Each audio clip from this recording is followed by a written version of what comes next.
আসসালামু আলাইকুম। এখন শুনবেন সংবাদ শিরোনাম।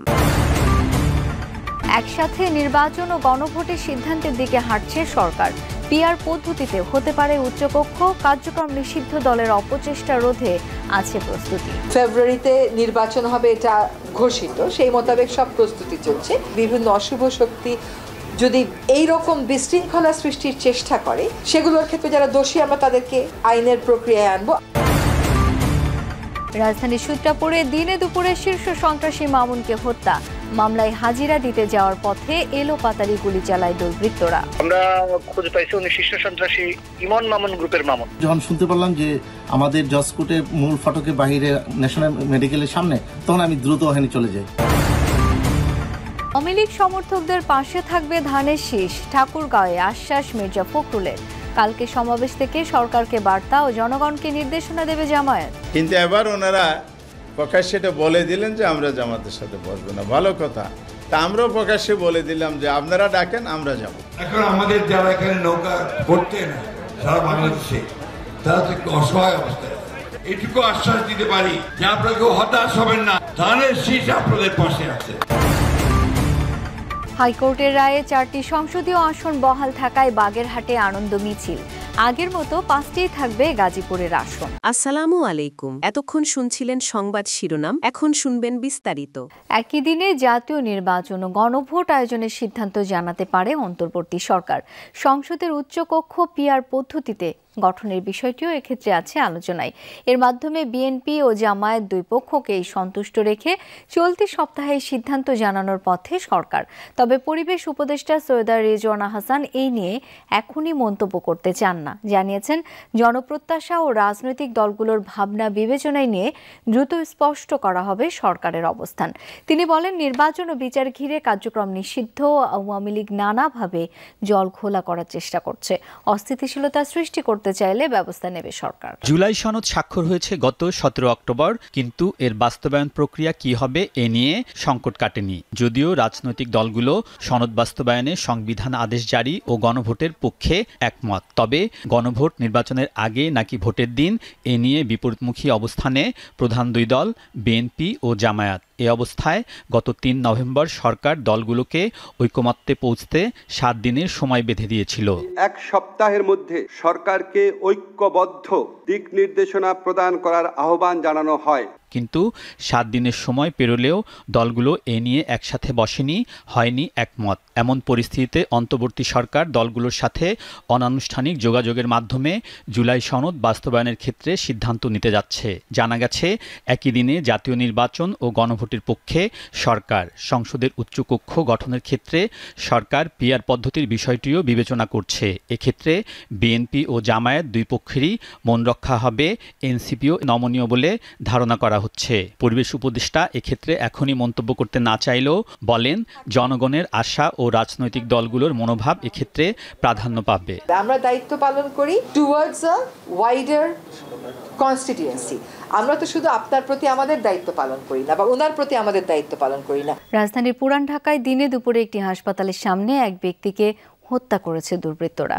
গুলি ছুড়ে মৃত্যু নিশ্চিত করার পর মুখ ঢাকা অস্ত্রধারীরা পালিয়ে যায়। পুরো ঘটনাটি ধরা পড়েছে সিসি ক্যামেরার ফুটেজে। পুলিশ জানিয়েছে, নিহত ওই ব্যক্তি শীর্ষ সন্ত্রাসী মামুন। মামলার হাজিরা দিতে গিয়েছিলেন তিনি। সকাল 11টা ছুঁই পুরান ঢাকার ন্যাশনাল মেডিকেল হাসপাতালের সিসিটিভি ফুটেজে স্পষ্ট মামুন নামের এক ব্যক্তিকে ধাওয়া করে গুলি ছুটছে দুই ব্যক্তি। ঘটনাটি ঘটে 3 থেকে 4 সেকেন্ডের মধ্যে। ফুটেজের পরবর্তী অংশে দেখা যাচ্ছে কিলিং মিশন শেষে দ্রুতই পালিয়ে যাচ্ছে অস্ত্রধারী দুর্বৃত্তরা। এই ঘটনায় আতঙ্ক ছড়িয়ে পড়ে হাসপাতাল এলাকায়। পুলিশ ও প্রত্যক্ষদর্শীদের বক্তব্যে উঠে আসে সে সময়ের বিস্তারিত। পরিবার বলছে, সকালে একটি মামলায় আদালতে হাজিরা দেওয়ার কথা ছিল মামুনের। শব্দ পেয়ে আমরা এখানে আসতে আসতে দেখলাম যে লোকটা পড়ে আছে। পড়ার পরে ওনাকে আমরা হসপিটালের কর্তৃপক্ষকে বললাম যে একটু ইমার্জেন্সি আপনি তারে হসপিটালাইজ করার ব্যবস্থা করেন। উনি এখানে আসছে ভাইয়া পড়ে হাজিরা দেওয়ার জন্য। তারেক সাইদ মামুনকে ফোন দেওয়ার চেষ্টা করে কয়েকবার কল দেয়, রিং বাজে, কিন্তু কেউ রিসিভ করতেছে না। তখন যখন শুনতে পারলাম যে আমাদের জজকোর্টের মূল ফটকের বাইরে ন্যাশনাল মেডিকেলের সামনে, তখন আমি দ্রুত ওখানে চলে যাই। গুরুতর আহত অবস্থায় মামুনকে উদ্ধার করে ঢাকা মেডিকেলে নেওয়া হলে চিকিৎসক তাকে তাকে মৃত ঘোষণা করেন। মামুনের পরিবারের অভিযোগ, শীর্ষ সন্ত্রাসী ইমনের লোকজন এই হত্যার সাথে জড়িত। 2023 সালের সেপ্টেম্বরেও তাকে হত্যার চেষ্টা করা হয়। পুলিশ জানায় নিহত ব্যক্তি আরেক শীর্ষ সন্ত্রাসী ইমনের সহযোগী ছিলেন। তবে অপরাধ জগতের নিয়ন্ত্রণকে কেন্দ্র করে তাদের মধ্যে চলছিল বিরোধ।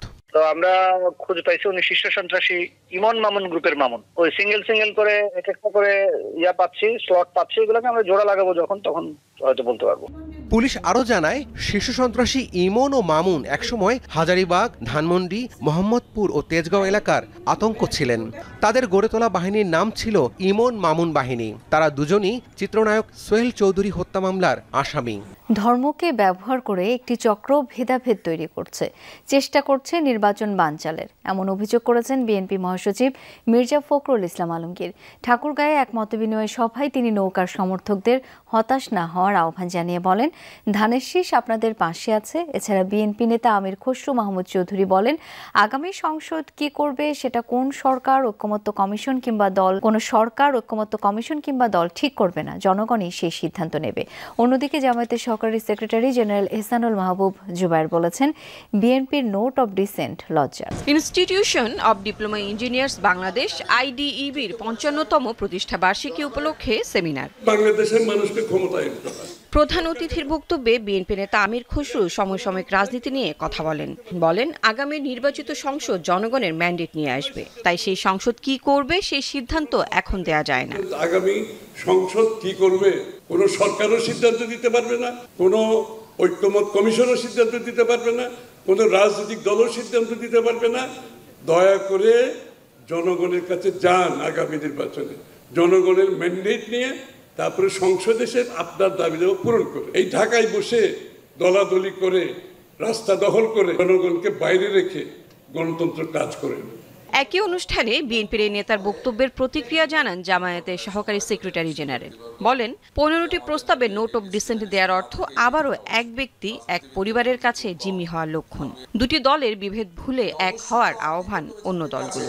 এই সংস্কার প্রস্তাবের মৌলিক 15টাতে কিন্তু নোট অব ডিসেন্ট দেওয়া আছে এবং এমন সব প্রস্তাব যেগুলোর কারণে হাসিনা তৈরি হয়েছিল, এই জিম্মি হওয়ার লক্ষণ এখানে দেখা যাচ্ছে। এখনই প্রশাসনটা সবকিছুকে এইভাবে সাজানো হয়, জাতির সামনে সমস্ত বিষয়গুলো স্পষ্ট হওয়া উচিত। এই জন্য আমরা দায়িত্ব নিয়েই এই কর্মসূচিটা দিয়েছি। এটা কোনো দলকে, জনগণকে, কাউকে কষ্ট দেওয়ার জন্য নয়। বাগেরহাটের সংসদীয় আসন 4টি বহাল রেখে রায় দিয়েছেন হাইকোর্ট। 3টি আসন করে নির্বাচন কমিশনের দেওয়া সিদ্ধান্ত অবৈধ বলে ঘোষণা দেওয়া হয়। পাশাপাশি গাজীপুরের সংসদীয় আসন 5টি বহাল রেখে রায় দেন হাইকোর্ট। সোমবার বিচারপতি শশাঙ্ক শেখর সরকার ও বিচারপতি KM জাহেদ সারোয়ার কাজলের হাইকোর্ট বেঞ্চ এই রায় ঘোষণা করেন। 16 সেপ্টেম্বর এক রিটের প্রাথমিক শুনানিতে বাগেরহাটে 4টি নির্বাচনী আসন 1টি কমিয়ে 3টি করা সংক্রান্ত নির্বাচন কমিশনের গেজেট আইনের লঙ্ঘন দাবি করে কেন তা আইনগত কর্তৃত্ব বহির্ভূত ঘোষণা করা হবে না তা জানতে চেয়ে রুল দিয়েছিলেন হাইকোর্ট। আগের মতো বাগেরহাটে 4টি সংসদীয় আসন রাখতে কেন নির্দেশ দেওয়া হবে না তাও জানতে চাওয়া হয়। সেই রুলে চূড়ান্ত শুনানি শেষে আদালতে এই রায় দেন। 4টি সংসদীয় আসন বহালের ঘোষণায় আনন্দ মিছিল হয়েছে বাগেরহাট জেলা সদরে। সন্ধ্যায় জেলা প্রেস ক্লাবের সামনে থেকে বিএনপি নেতাকর্মীরা একটি আনন্দ মিছিল বের করে